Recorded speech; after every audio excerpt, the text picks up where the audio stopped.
Chennai board में group D post पे अभी ज्वाइन किए। संजोग से इनका एनटीपीसी और ग्रुप डी सेम का गवर्नमेंट वेरिफिकेशन सेम डे में था। ये एनटीपीसी नहीं दे पाए, लेकिन इनकी कहानी जब आप सुनिएगा सर तो आपको भी बहुत ज्यादा लगेगा कि हमको कितना संभल के चलना चाहिए। और 0 कुछ नंबर से इनको 1.5 साल तक नौकरी से वंचित रखना पड़ा। आप कहिएगा इनके बोर्ड का जो सर कट ऑफ था,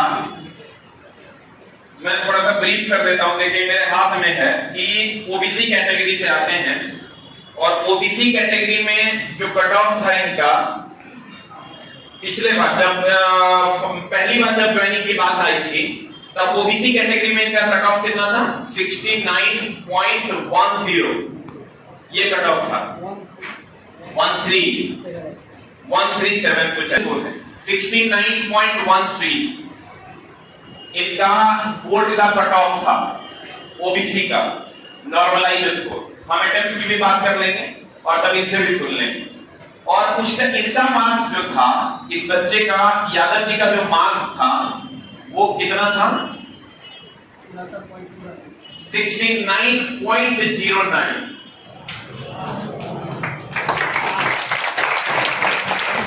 देखिए ये पहली बार में कट ऑफ को पार नहीं कर पाए। 69.137 कुछ इनके बोर्ड का कट ऑफ था और इनका मार्क्स आप ध्यान से देखे नहीं, 69.0 नहीं था। मतलब कितना सही देखिए पीछे है 0.4। लेकिन जब दोबारा बोर्ड ने जब कट ऑफ दिया तब जो बोर्ड का कट ऑफ है वो है ओबीसी 69.07। एक बार जोरदार 69.07। अब ये आ गए अंदर क्योंकि इनका मार्क्स था कितना? 69.09 और यूआर का कट ऑफ था। अगर यूआर के कट ऑफ की बात करें यहाँ यूआर का कट ऑफ कुछ रहा होगा। यहाँ का जो अभी यूआर का कट ऑफ है वो है 72.64 नॉर्मलाइज स्कोर। ये जो भी हम लिख रहे हैं कि सर बोर्ड का कट ऑफ है। पहली बार में जब ज्वाइनिंग होता है ओबीसी कैटेगरी का 69.13 होता है, बच्चे का कट ऑफ नंबर है 69.09, नहीं हुआ।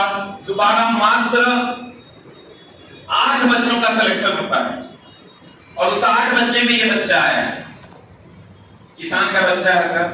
कहिए कि किसान की वो मेहनत है, इसके मम्मी पापा का कर्म है कि एक क्वेश्चन में इसकी जिंदगी बदल दी, भले ही लेट से बदल। और इस मात्र 0.04 के कारण या 0.4 के कारण इनको 1.5 साल तक अपने नौकरी से वंचित रहना। मतलब आप समझ रहे हैं, या तो एक क्वेश्चन की गलती कम करते या एक क्वेश्चन ये बना देते तो 1.5 साल पहले ये ज्वाइन कर चुके। ये मेरे हाथ में सर इंडियन रेलवे का ज्वाइनिंग लेटर है, जिसके लिए आज आप यहां बैठे हुए, जिसके लिए लाखों बच्चे आज इंतजार कर रहे हैं। और ये ज्वाइनिंग लेटर आप समझिए कि हाथ में लेते ही ना रोआ खड़ा हो जाएगा। चला ये मेरे भाग्य में तो नहीं है, लेकिन तुम बिलीव करो, हाथ में अगर तुम ले लोगे ना तो लगेगा कि रोआ मेरा रोंगटा खड़ा हो गया। क्योंकि इस बात से नहीं कि इंडियन रेलवे से पैसा मिलेगा, इस बात से कि इस बच्चे का एक एक बूंद का पसीना है जो तू सोच नहीं सकता। एक एक बूंद बाई बूंद इसने इसमें न्योछावर किया होगा, तब आज जाके इसको नौकरी मिला। तुम्हारे टाइम में तो 1 लाख वैकेंसी थी, तुम्हारे टाइम में कितनी वैकेंसी? 60,000 के आसपास वैकेंसी। हाँ वही 62,000 के आसपास। तो मतलब समझ लो कि सीधा डबल वैकेंसी है और इस बार तुम्हारा होना तय है। बस इसका इंतजार तुमको भी है और हम भी चाहते हैं सर कि एक दिन तुम ये लेकर आओ और मेरे हाथ में तुम दो, ताकि हमको भी लगे कि माँ कसम मेरी भी पसीने की कहीं ना कहीं एक छोटी सी नुस्खी भी है। चला इसको फील करके देखो, तुमको भी बड़ी अच्छी फीलिंग्स आएगी। और ये किसान का बच्चा है, ऐसा भी नहीं है कि इंग्लिश मीडियम स्कूल से पढ़ के आया है, सरकारी स्कूल से पढ़ा है। और मधुबनी घर है इसका। एक बार इसी से हम सुनते हैं कि इसने तैयारी कैसे की। 1 से 2 मिनट में हम लोग ब्रीफ करेंगे सर, और उसके बाद हम लोग अपने एक इसीलिए चला हम जब टफ क्वेश्चन पढ़ाते हैं ना तो बच्चे ये कहते हैं कि हो पर क्वेश्चन बड़ी टफ रहता है। चला हम इसीलिए बल्कि तक न्यूटन नहीं पढ़ाते हैं। हमको इस टाइप के बच्चों को यहाँ से उठा के यहाँ देना है। बच्चा ऑलरेडी यहाँ है, जो नौकरी लेने वाला बच्चा है चला वो ऑलरेडी यहाँ है, इसके आसपास वो घूम रहा है, ये हमको बहुत अच्छे से पता है। और हम इस 40 वाला को हम उठा नहीं पाएंगे, हमको पता है मरा हुआ है, उसको बहुत ज्यादा तैयारी की जरूरत है। अगर इस रूम में हम सर हाफ में पीएस कर बल का न्यूटन लेके आते हैं और बच्चे को गलत दिशा में लेकर जाए, उसको हम कभी भी जॉब नहीं दिलवा पाएंगे। हम ये चाहते हैं ना चला कि 5 को क्वेश्चन हमारे पढ़ाई से लड़ जाए, बाकी तो लड़का बनाइए देखो। हम तुम्हारे स्कोरिंग के लिए नहीं पढ़ाते, स्कोरिंग के लिए तुम लोगों को 10-400 क्वेश्चन पढ़ा देंगे, सब क्वेश्चन ऊपर से लड़ेगा, वो क्वेश्चन फिक्स है। लेकिन सर वो जो 5 क्वेश्चन है ना वही डिसाइडिंग फैक्टर होता है कि आप कहां जा रहे हैं और आपको कहां तक जाना होगा। और ये अब तो सर ऐसा भी नहीं है YouTube पे आके फेंक रहे हैं, बहुत सारे बच्चे अलग अलग तरीके से इसको हैंडल करते हैं। कुछ भी अगर हम जाके बोलेंगे तो कहेंगे ऐसा है वैसा है। सर आप बिलीव कीजिए किसी भी कंपटीशन के लिए 2 नंबर ही ऐसे होते हैं जो टीचर गाइड करके उसको 2 नंबर वाला रास्ता पार करवा, नहीं तो अगर आपको लेवल से टीच नहीं किया गया या लेवल में आप खुद से सेल्फ स्टडी नहीं करते हैं, यही 2 नंबर के कारण ये बच्चा तो 0.0 समथिंग से 1.5 साल रहा। अगर आप सोचो कि कितने का डिफरेंस है, थोड़ा और डिफरेंस रहता 3-4 साल रहता, थोड़ा और डिफरेंस रहता, इसको 69.06 रहता, 3 साल 1.5 साल और रहना पड़ेगा, नहीं रहना पड़ेगा। इन छोटे छोटे बातों पर आपको ध्यान देने की जरूरत है। और एक बार यादव जी के लिए जोरदार ताली बजाइए कि ये कैसे तैयारी की। और अभी जो बच्चे बहुत ज्यादा टेंशन में हैं तो उनके लिए भी सर ये बताएंगे, क्योंकि देखो आपको लग रहा होगा कि अभी हमको सीधी देगा, वो बात नहीं है सर। हम इस बच्चे की इज्जत इसलिए करते हैं कि इसने मेहनत की, और आपको भी इस बच्चे की इज्जत इसलिए करनी चाहिए कि इस बच्चे ने मेहनत की। एक बार इनके मेहनत के लिए सर जोरदार।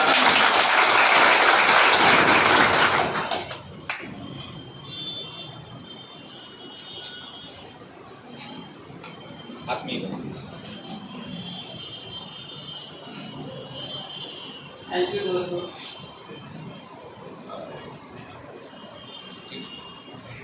जैसे हम लोग 2017 में हम लोग यहाँ पटना आए थे और आते आते हम लोग सर के पास ज्वाइन किए, लेकिन हम आज तक कभी फाउंडेशन शायद नहीं पढ़े। सर के पास जो फाउंडेशन हम थोड़ा सा बैच में चला रहे थे सर, कभी फिजिक्स का कभी केमिस्ट्री का, वही बैच से तैयारी किए हैं। और हम सर के पास कम से कम 3 सब्जेक्ट मारे, साइंस का जो सर स्पेशल प्रोजेक्ट चला रहे थे बॉडी, वो 3 अभी भी मेरे पास जो है वो बराबर को लिखा के रखा हुआ है। और 2020 लॉकडाउन के बाद हम घर चले गए, तो हम लोग एग्जाम में सबसे ज़्यादा तीनों विषय में सबसे ज़्यादा फोकस सब्जेक्ट है वो था फिजिक्स। और फिजिक्स में भी कुछ ऐसा चीज जो जैसे बल ऐसे हमारा न्यूटन ऐसा भी कोई क्वेश्चन नहीं था, न्यूमेरिकल था। और न्यूमेरिकल जो सर पढ़ाए थे उस टाइम का न्यूमेरिकल कुछ ऐसे हम लोग क्वेश्चन में लग जाता था, और सर फालतू करवाते हैं, इस टाइप का क्वेश्चन नहीं पूछना चाहिए, लेकिन हकीकत बात है वही क्वेश्चन पूछे भी थे। और कुछ ऐसा क्वेश्चन था जो हम लोग अनुमान नहीं कर सकते इस टाइप का क्वेश्चन पूछा, लेकिन सर उस टाइप का क्वेश्चन सर लोग पहले रूबरू करवा दिए और वो क्वेश्चन हमने आसानी से किया। हम एक गलती शुरुआत में किए, जैसे निगेटिव लिए थे, नॉर्मलाइजेशन फर्स्ट टाइम था और मेरा निगेटिव शायद बता रहे कि उस टाइम मेरे पास मोबाइल भी लिया था जो तुम्हारा अटेम्प्ट बता दो बच्चों को। ये अनुमान हम करते हैं सर, अटेम्प्ट कितना किया? 87 शायद हम बता रहे, दो हो सकता है। 87 अटेम्प्ट था। और रॉन्ग कितना था? 15 या 16 था। 15 प्लस इसका रॉन्ग था। अब तब इसका 15 घटा के कितना हो रहा है निगेटिव काट के? निगेटिव काट के कितना हो रहा है? 67। मेरा नंबर जो आ रहा था वो 68 आ रहा था, इतना वो मुझे याद नहीं है। मेरा नंबर 68। इसी अब उतना दिन हो गया याद नहीं होगा इसमें भी। 68 नंबर आ रहा था, 1 नंबर तुम्हारा घटा। नहीं बढ़ा सर, 69 पॉइंट सब स्टार्ट में मेरा। अच्छा, नॉर्मलाइज में तुम्हारा कितना बढ़ा? 1.2 09। ये नॉर्मलाइज होके मात्र इतना बढ़ा, क्योंकि इसका गलती ज्यादा था। चला गलती ज्यादा था और मेरा क्वेश्चन का लेवल जो है वो मैथ और रीजनिंग का बहुत ज्यादा हाई नहीं, तो इसीलिए शायद नॉर्मलाइजेशन मार्क्स कम मिला और मेरे से लगभग 100% ऐसे ही था। और एक दोस्त था उसका भी नॉर्मलाइजेशन बहुत ही कम मिला। लोग ज्वाइन कर लिया नहीं, उसका रिजल्ट नहीं, वही का रिजल्ट बहुत ज्यादा पिछले बार की अभी नहीं, उसी का हुआ। उसका कितना मार्क्स? उसका 70 पॉइंट। यही चला, हम हमेशा बोलते हैं कि लास्ट 1-2 नंबर में ना गेम होता है। और हम जब भी हर दम तुम देखना, मेरा कोई प्रैक्टिस सेट हो या मेरे सेट का क्वेश्चन हो, तुमको कभी ऐसा लगा है कि सब क्वेश्चन हम बना देंगे? कभी ऐसा तो हम लगने ही नहीं देंगे, क्योंकि हम तो इस सभी बच्चों से चला हम मिलते हैं। ये ग्राफ तुम्हें मिलता है, ग्राफ हम मिलते हैं। जब ये बच्चे मेरे पास आते हैं और तब जब ये बोलते हैं कि सर मेरा 0.025 से नहीं हुआ, तब हमको ऐसा लगता है कि अगर हम टीचर हैं तो मेरा काम बच्चों को क्लास में खुश करना नहीं है, मेरा काम बच्चों के लिए संपूर्ण खुशियां बटोरना है। उसके लिए हमको, तुम मेरा जितना प्रैक्टिस सेट बनाएगा, एक भी प्रैक्टिस सेट में तुमको ऐसा क्वेश्चन नहीं मिलेगा कि हमारा क्वेश्चन धड़ल्ले से सब बनने जा रहा है। सारे सिलेक्टेड क्वेश्चन होते हैं, क्योंकि धड़ल्ले से जो बनने वाला प्रश्न है ना तो बहुत आसानी से बना देगा, ऐसा हमको विश्वास है। और जो नहीं बनाएगा उसके ऊपर उसका ऐसे भी नौकरी नहीं होना, क्योंकि नौकरी कहां हो रहा है तुम देखिए रहा है। 0.01, 0.02, 0.1। अब तुम सोचो पिछला बार का कट ऑफ अगर उसका 69 हो, 69 होगा और 70 में रिजल्ट हुआ, मतलब कितना ज्यादा का वेरिएशन है। इस सब में तुमको ऐसा नहीं कि तुमको डरा रहे हैं, जगा रहे हैं। अब बच्चा अगर 85-87 अटेम्प्ट करता है, ये 5-7 नंबर और अगर कम अटेम्प्ट करता है तो इसका नॉर्मलाइज होकर 5-7 नंबर और बढ़ जाता। लेकिन चूंकि उस टाइम नॉर्मलाइजेशन पहली बार था, पहली बार था, तो किसी को उतना आइडिया नहीं था। तो अब इन लोगों के लिए एक बार कुछ और बोल दो कि क्या अभी लोग टेंशन ना लें और पढ़ाई करें, नौकरी कैसे आराम से हो जाता है। तुम पहले क्या सोचता था जब नौकरी नहीं हुआ था, तब क्या लगता था कि हमको भी रेलवे में नौकरी हो सकता है? लेटर आने तक सस्पेंशन, लेटर आने तक सस्पेंशन था। लगता होगा कि यार हमको रेलवे नहीं बुला सकता। वेटिंग में जब होगा तो गांव घर के लोग सब खूब ताना मारते होंगे, क्या कर रहा है क्या नहीं कर रहा है। जब दौड़ होने के बाद हम लोग आए तो सबको ऐसे कॉल फैल गया था, जो हो गया नौकरी हो गया। जब नहीं हुआ तो मतलब ऐसे फेंकता है, बहुत सारी बात ऐसे जो गाँव में बोली, क्योंकि हम लोग दौड़ हो चुका था और उम्मीद था हो जाएगा, क्योंकि सब भैया पता है दौड़ हो गया, सब लोग हो गया, लेकिन ये पता नहीं था इतना दिन ले लेता है। अच्छा, दौड़ होने के बाद फिर मेरिट बनने तक का समझ, क्योंकि दौड़ हुआ होगा और सब बताता है कि अब दौड़ हो गया, लगभग तुम्हारा हो ही जाएगा। गांव में लगभग सब लोगों को पता चल जाता है। और तब जब तुम नहीं जाते तो कहता है अरे देखता है, अरे चिल्ला तू समझ। एक दिन उस पर आज उस पर उसी को मिल गया ना जवाब। आज ये बच्चा रेलवे में होगा और उसके बच्चे जो खुद कमेंट्स करते थे शायद किसी आटा चक्की मिल में चक्की चला रहा हो, या नहीं तो रोड पे गप्पे डाल रहा हो। आज इसके पापा कितना फक्र महसूस करेंगे। एक बार प्यारे बच्चों आज कसम खाओ कि आज से 12 घंटा पढ़ोगे ना? मजाक वाला बात नहीं, कसम खाओ। बोलो मैं कसम खाता हूँ कि आज से 12 घंटा पढ़ूंगा। खाओ कसम, चुटका। अच्छा 8 घंटा का तो कम से कम कसम खा ले यार। अभी भी अगर तेरे अंदर का कुछ नहीं जगा तो तू एकदम नामर्द है, तू समझ भैंस है। छोटा तू देख, इतना कम उम्र में आज ये बच्चा इंडियन रेलवे में है, इसकी समाज में क्या प्रतिष्ठा होगी तू सोच के देख। आज ये जब चलेगा तो लोग कहेंगे कि ये बच्चा इंडियन रेलवे में। आज जब ये ज्वाइनिंग लेटर ये अपने मम्मी पापा को दे रहा होगा, तब सोच इसके मम्मी पापा का क्या एक्सप्रेशन होगा। कभी उसको याद कर, मेरे दोस्त तेरे अंदर का खून अगर नहीं खोला तो जेल तू पाओगे। लेकिन ऐसा नहीं हो रहा है, इसका मतलब तेरे अंदर की सारी चीजें मर चुकी। हम लोग चला 15 घंटा पढ़ते थे ना, 16 घंटा। जिस दिन 12 हो जाता था लगता था किसी का खून कर देंगे। उतना जुनून उतना जज्बा तेरे अंदर भी होना चाहिए। तू पढ़ ही रहा है, ऐसा मैं नहीं बोला भी तू नहीं पढ़ रहा। मैं चाहता हूँ सर 2-3 घंटा और बढ़ा दे, 1-2 महीना का बात है। इतना मेहनत करके जब यहाँ तक पहुंचवे किए हैं, ऐसा नहीं है सर कि आप समाज के वो बच्चे हैं सर जो बहुत ज्यादा मेहनत किए तब यहाँ आए। तुम सोच के देखना 10 को तो दोस्त यार होगा तो 9 को उधरे रह गया, तू इकलौता यहाँ तक पहुंचा। सर 1-2 कदम और काहे नहीं ले लेंगे हम तेजी से? उसके लिए कुछ नहीं करना, सारी तैयारियां हो चुकी है, बस 2 से 3 घंटा बढ़ा दो। बिलीव करो तुम्हारा इस बार बेड़ा पार हो जाए।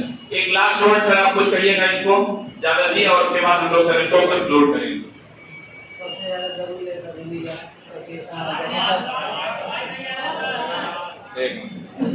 रिवीजन बहुत ज़्यादा जरूरी है, क्योंकि जैसे आप सेट मार के लिए रख देते होंगे, मेरे पास अभी सीरियल करके 200 सेट अभी भी मेरे पास मेरे बैग में थे कि हम वहाँ ले जा रहे हैं कुछ टाइम आ जाकर रिवीजन करें।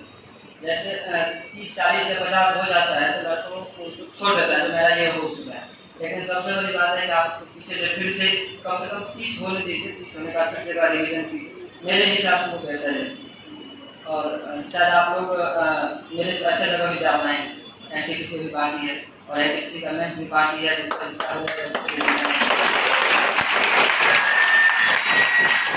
कितना अच्छा बात बोला कि आप इनसे अच्छी जगह पर भी जा सकते हैं। लेकिन सर इनके डिपार्टमेंट में भी बहुत सारे एग्जाम होते हैं। अगर आप ग्रुप डी भी ज्वाइन करते हैं तो डिपार्टमेंटल बहुत सारे एग्जाम्स होते हैं जिसके थ्रू आप आगे जा सकते हैं। एक बार यादव जी के लिए, यादव जी के मम्मी पापा के लिए एक बार सर जोरदार ये एक और मेरे दोस्त थे जिसका नाम सरेंद्र था, और वो मतलब हमसे कोई गुना वो टैलेंटेड लड़का था, और उसका एनटीपीसी में CBT1 उसका 90 नंबर है, नेगेटिव का। लेकिन आज वो मेरा कुछ बहुत ही करीबी दोस्त था, लेकिन कल मेरा दोस्त जो है वो नहीं रहा। क्या हुआ? ज़्यादा, और उसके बाद दिल्ली में भी वो रहता था, वहाँ जाकर उसका फोटो से हम दिखाना चाहते हैं। 90 नंबर कुछ हुआ था या फिर पेट में अचानक उसका दर्द हुआ?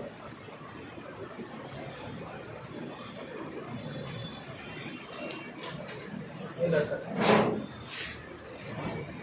90 नंबर तक एनटीपीसी पीटी में।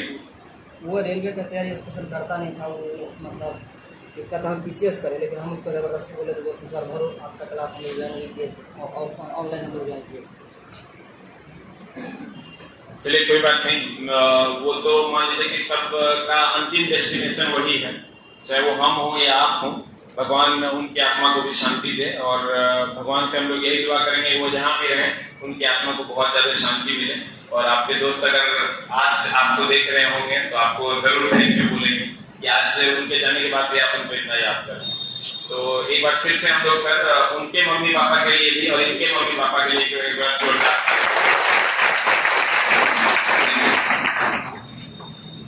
चलिए मिलेंगे फिर हम लोग सर चेन्नई में किसी स्टेशन पे, फिर मुलाकात होगी हमारी।